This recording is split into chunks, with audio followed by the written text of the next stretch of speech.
Okay, so now the next piece is what? Fun. White Swan. Ooh. Now, have you ever seen a white swan? Have we seen one at the zoo? Uh-huh. At Yeah. the zoo? Yeah, that's wonderful. Good. They're so beautiful, aren't they? So beautiful. So in this particular piece, you have some very big slurs. You have a big slur over the first line, which your mom is showing you. So when we play it, out on the water, a white swan is gliding.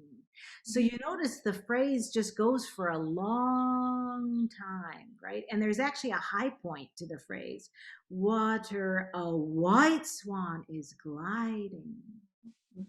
Do you hear that? So when we would speak it, we wouldn't speak it like we were doing a monologue, right? We would say, "Out on the water, a white swan is gliding." Right? That would be so weird, wouldn't it?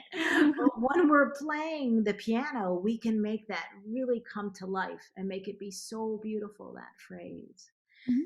So then there are little tiny phrases in the second line, right? Where it says slowly, softly, spreading his wings. And then the last line, I don't know if Mrs. Lee asked you to, but you could put a huge slur over that entire line. Up from the water he flies high. That's good. Okay, so before we begin playing your piece, what does that 8VA mean at the end of the piece? What do you get to do with your left hand? Yeah. What? Yeah, it's probably more comfortable if your left hand's over your right hand than under your right hand. But over, right? Yeah, there you go. And then your right hand can sneak out from under your left hand and find the very last key. Yes. Good, good. So I'm going to be listening just for some lovely phrasing in this piece. Does that sound good?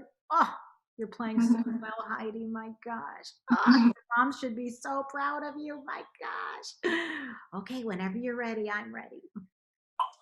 1, 2, 1, 2, 3.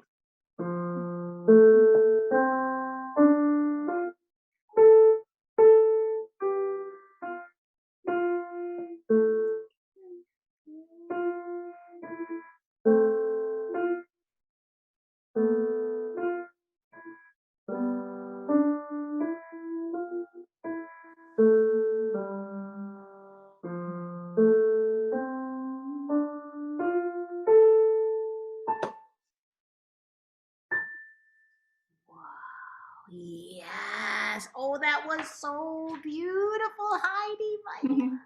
I can just imagine that swan just flying gracefully away. Yeah, good.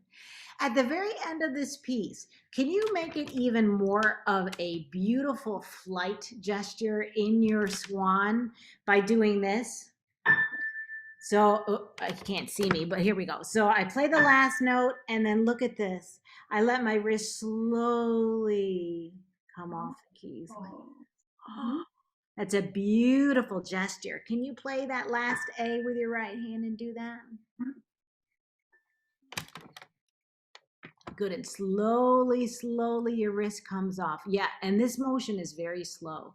And this is called a tissue box touch release because it makes a beautiful, quiet sound, as if you were listening to something so beautiful and you started to get teary eyed. Yes. And you went to the Kleenex box and pulled a Kleenex out. Oh, it's so beautiful. Yes. Good. So before we leave this piece, I'd like for you to try a 2-note slur like this. When the music says gliding slowly, softly, and take a look at me for a moment, Heidi. I'd like for you to drop into the key like this. And then the moment you play the next key, that's when I'd like for you to roll forward. Okay. And the reason why, Heidi, yeah, good. The reason why, Heidi, Listen. Which note is louder? Which note is louder? F. Yes. The first note of a two-note slur is always louder than the second note. Okay, go ahead and play that for your mom and me and for you. Go ahead. Ready? Sliding.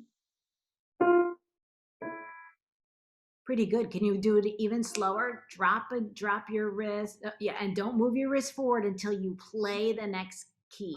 Yeah, hold it down, and that's better. Good. Try it again. And you know what, Mom? You can hold onto her wrist so that she doesn't come up until she plays the next key.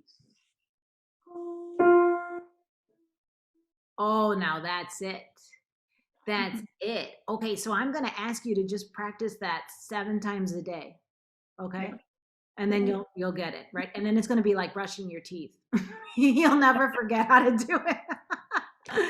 Oh, Heidi, you're doing so well. What's the next song we're going to play?